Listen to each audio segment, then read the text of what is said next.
Okay, so I wasn't sure if I was supposed to get started or not. So it sounds like everybody is here and we can get rolling. So Dee, let me know if that's not the case or if I should just rock and roll. Okay, I think we'll get going. So I'm Kristel Bauer, and I'm going to be presenting work-life integration, thriving personally and professionally. This past year and a half has definitely blurred the lines between work and personal life. And I'm sure most of you have had some unique challenges with navigating remote work and family and the stress that we've all experienced, some more than others. So I'm going to be talking today about work-life integration and things that you can do to really thrive at home, optimize your well-being, and also help support your performance as well.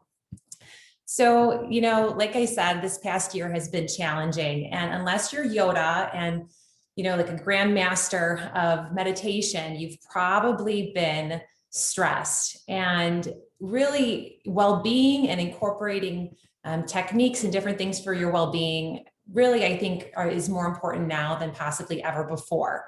And remote work has offered some unique challenges from an employee level, from an employer level.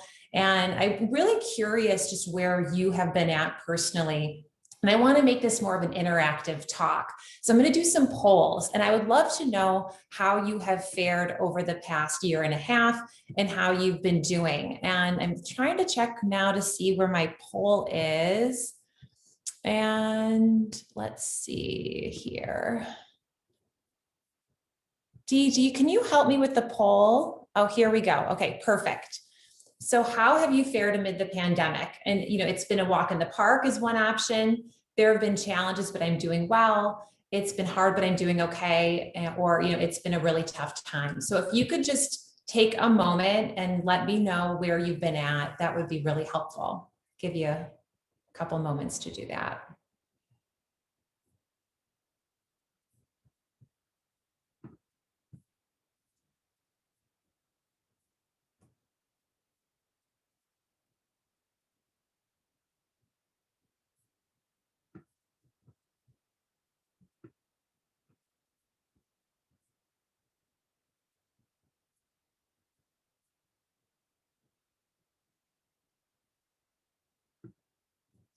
Okay, so let's see if we are all completed here.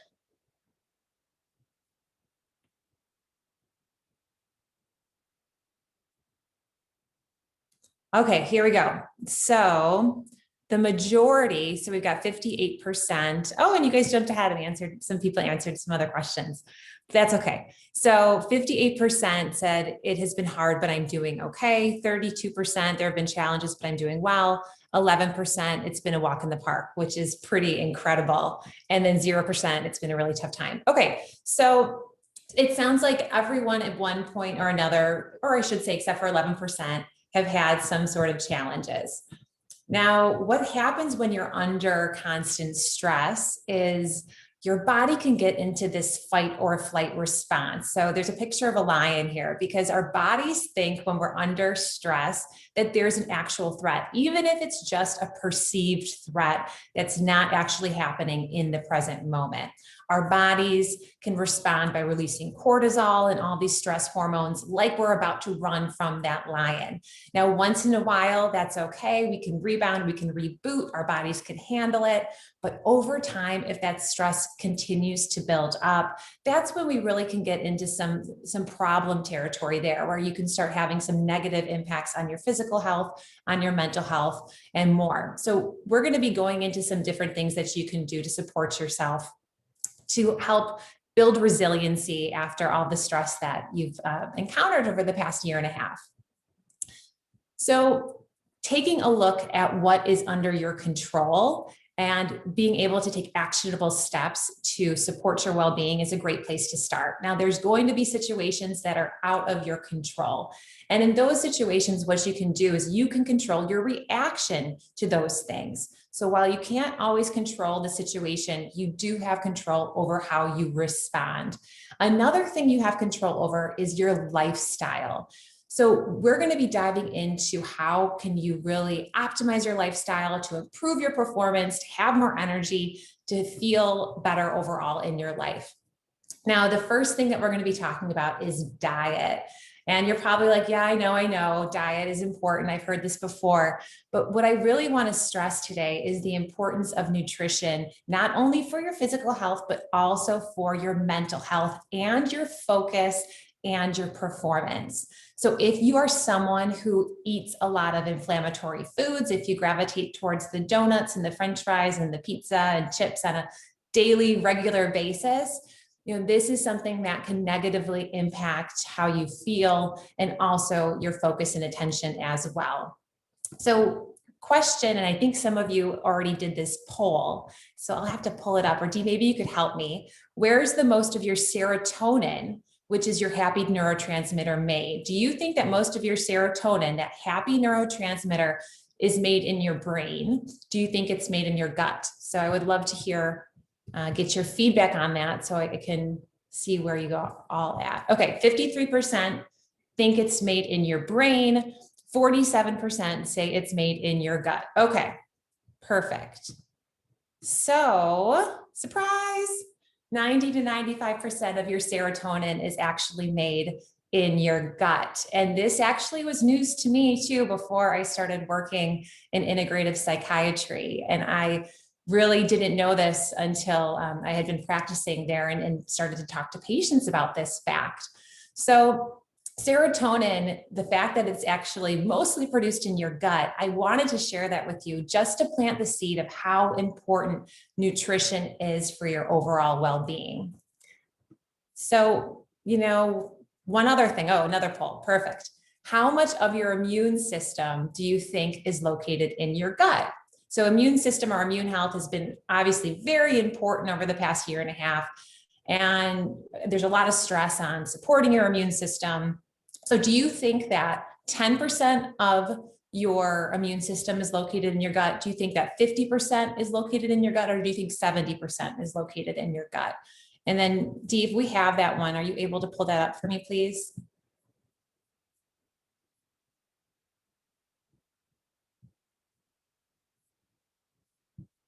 Let's see.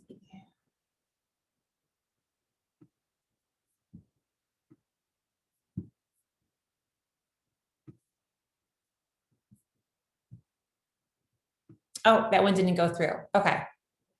If you want, then can you please just answer in the chat feature? Let's keep you engaged so you don't fall asleep. You could just enter in the chat feature and I'll get a little bit of feedback. Do you think that it's 10%, 50%, or 70%? I'll just take an eyeball here.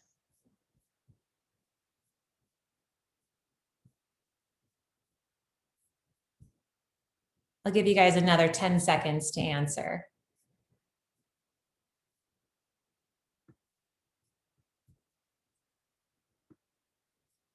Okay.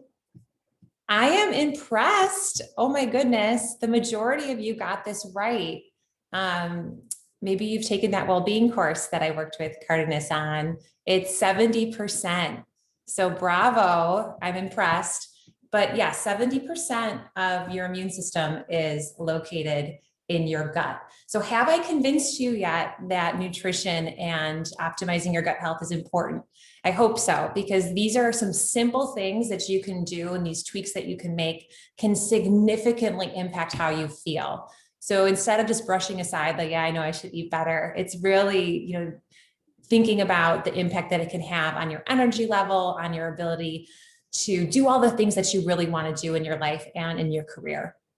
So setting yourself up for success by increasing healthy plant-based foods and healthy fats are really good things to do. Healthy fats are things that are in like wild salmon, and that actually is supportive of mental health as well. When you're eating a lot of plants, try and make sure you're getting a lot of colors, a lot of variety, because then you're going to be getting different antioxidants, different vitamins, if you're eating all these different colored plants, fruits, and vegetables. And another thing that's incredibly important for gut health is getting enough fiber in your diet. So the bacteria in our gut actually eat and survive off of that fiber. So it's so important that you're getting enough fiber. And beans are a great option for getting fiber. And there's so many different kinds of beans. You can play around to see which ones resonate. And a lot of other foods like whole grains, certain vegetables, certain fruits also are high in fiber. Okay, so nutrition, we've covered that. Now, another thing that you probably have heard about, but I just wanted to point out and stress because it is so incredibly important, is to move your body. Now, this is not just something that you should do for like 20 minutes in the morning or 20 minutes in the afternoon. It's really important that you're moving your body throughout your workday as well. So if you're sitting at a desk throughout the day, if you're doing a lot of Zoom meetings, make sure that you're taking breaks to move your body. That's going to help not only with your performance, but also with your energy and your well-being as well. And your mood, this exercise is like a natural antidepressant. It is just a natural mood booster. So it's really important to incorporate that on a regular basis. Another core component to well-being, and this impacts your home life, your personal life, and your work life, is your sleep. If you are not getting enough sleep or you're not getting enough high quality sleep, it will impact you on all areas. So certain things that you can do are to tone down the bright lights in the evening. So dim the lights, try and avoid screens if you can for a couple hours before bed. So close down that laptop a couple hours before bed. Don't have your phone in bed scrolling before you go to sleep. That's going to be stimulating, and it's not going to be setting your brainwave patterns up for a restful night's sleep. And also just pay attention to what you watch in the evenings. If you're someone who loves to watch thrillers or intense shows or movies, recognize that that's probably not the best choice for having a peaceful night's sleep. So those are just a few tips that can help support you in sleeping well. Now, this sounds so simple. What else? Manage stress and worry less. Like if only it was just that simple. You just say, I want to worry less, and then it magically happens. But this does take some effort and some work, because stress is a normal thing. It's going to happen. You're going to have stressors on a regular basis. And sometimes we can develop bad habits where we react to certain situations in certain ways. And it can take practice and building momentum to break out of those habits, to break out of the habit of worrying, and to really do things that support ourselves. So we're going to be talking a little bit more about that. Mindfulness practices, you are here. This is something that can benefit you in your job, in your work, in your home life, in your relationships, in your mental health, in your physical health, so many different ways. And mindfulness incorporates things like meditation. It incorporates things like mindful walking, where you're going for walks and just being in the present moment. And it's about training your attention to come back to the here and now. So a lot of times when we get overly stressed or fearful, it's about things that aren't actually happening in the present moment. It's stories we're creating about what if this happens, or what if that happens?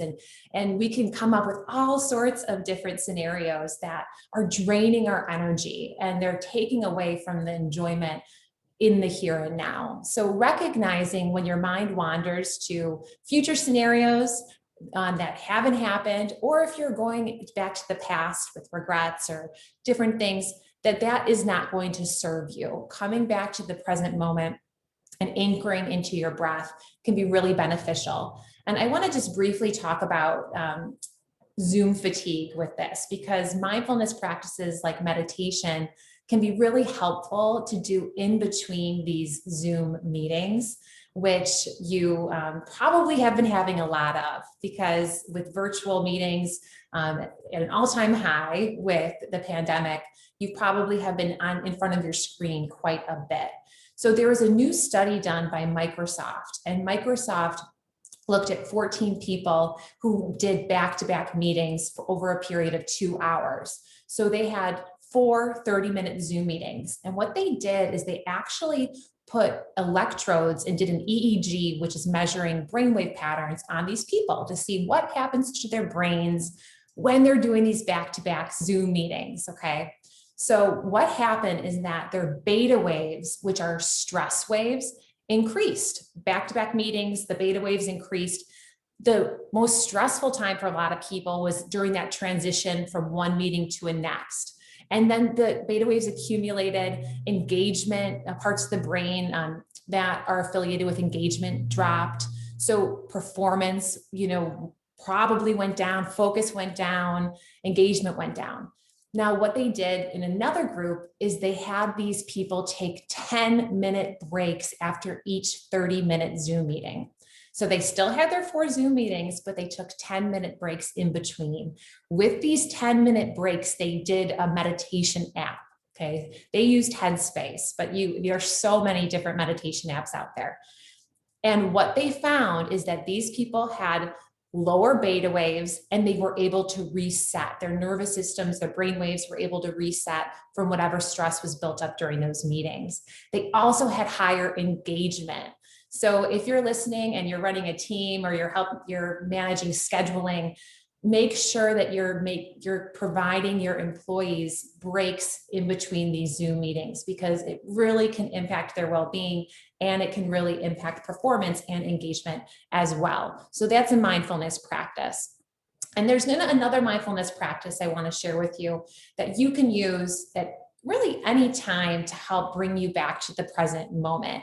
And this is called a 5, 4, 3, 2, 1 exercise. So if you want to just take a moment right now and you can actually do this.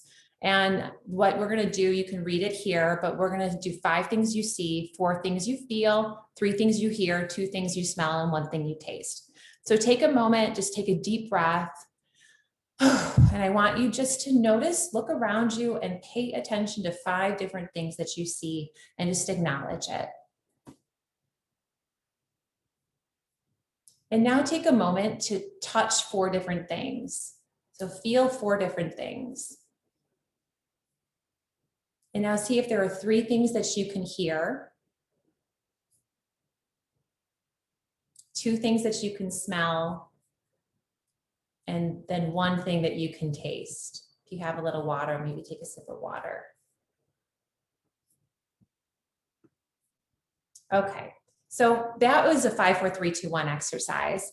And micro self-care breaks are so incredibly important, kind of like what I just talked about with that Microsoft study, where you take a break after Zoom meeting. But in general, even if you're not in front of the computer, if you're not doing a lot of virtual meetings, having these breaks throughout the day can actually make you more productive. So pushing through if you're feeling overwhelmed or stressed is not going to help you, and it's not going to help provide the best end product that you want to provide.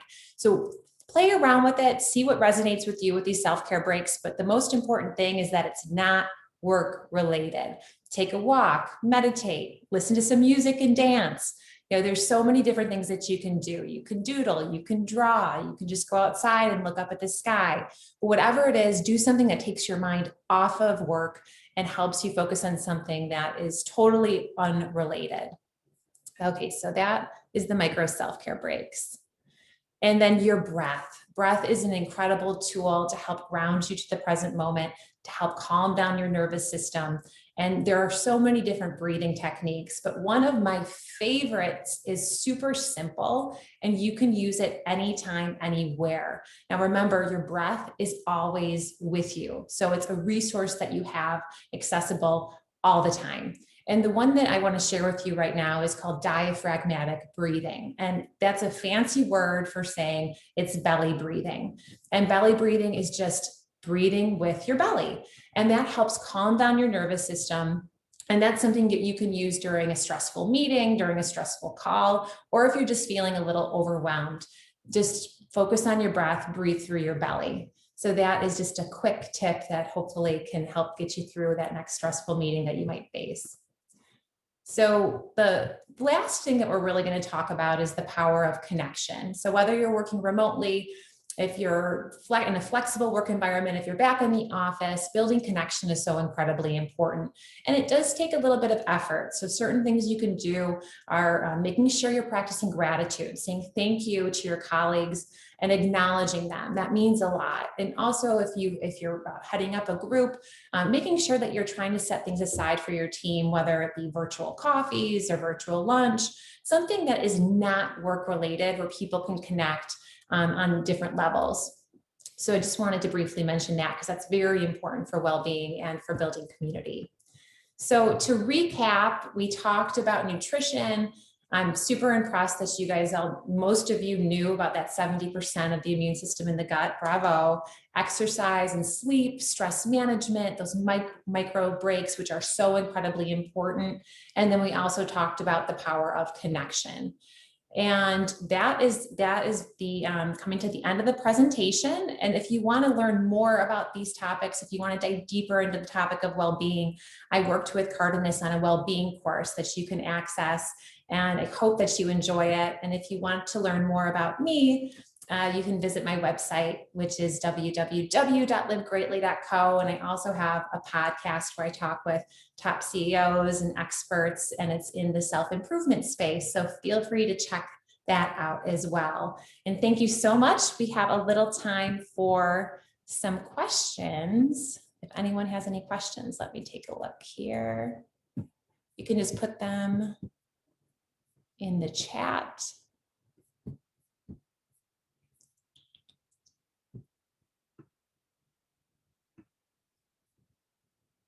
All right, looks like I'll give you guys another moment if anyone has a question about anything.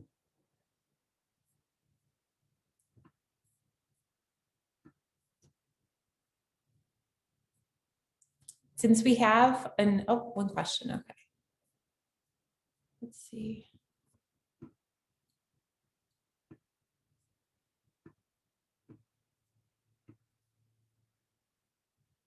Oh, there we go. Okay, what do I recommend is the best breakfast food? So food is really interesting because we all are going to respond to foods a little bit differently. So this is something that I would recommend tuning into your body to see what resonates with you. But in general, steel cut oatmeal is high in fiber. So if you can do something like steel cut oatmeal with some berries, maybe that would be like blueberries or strawberries or raspberries. I do recommend organic if you have access to it. You're getting great antioxidants from those berries, and you're getting the great fiber from the steel cut oats. And then if you want to add a little bit more protein in there, you could do a spoonful of maybe some almond butter, and that is delicious. So that is something that if you have access to it and it resonates with your body, then I would recommend giving a try. And if you're someone who's in a hurry, smoothies can be really great too, because you can put a lot of really good things into smoothies. You can do, some spinach in there, some of those berries. I personally do plant-based milk. You can add some chia seeds, some flax seeds. So those are some great options with a lot of health benefits that can taste delicious too. All right. Anybody else? Okay, I think that's it. Well, thank you. Oh, check the questions. I didn't see any there before. Oh, here we go. Here's one. Thank you. Okay, so the study on taking breaks and doing meditation sounds really interesting. Where can we find out more info? So if you just Google Microsoft study on micro self-care breaks, you should be able to find it. It was a small study. Again, they only had 14 participants, but it's really fascinating. And so that would just be type in Microsoft, and Microsoft is the one who did that. There's another study which I found really interesting. If I have a minute, I'll share it. Stanford actually released some research that they did about Zoom fatigue. And they found that something called mirror anxiety is a culprit, particularly for women with Zoom fatigue and being stressed and anxious with Zoom meetings. And that's because you can see yourself. So we're not used to seeing ourselves. Some people get uncomfortable if they stare at themselves in a mirror for a long time. And think about it, you're on a Zoom meeting, you can see your picture right there, and you feel like everyone's looking at you. So that can be really stress provoking for a lot of people. So if you're interested in that, you can also look at like a Stanford study on mirror anxiety. And you can turn off, if you're someone who deals with that, you could always turn off your personal camera so you don't have to stare at yourself during these virtual meetings. All right, well, thank you all so much. I don't see any other questions. Okay. All right, you all have a fantastic day. Thank you.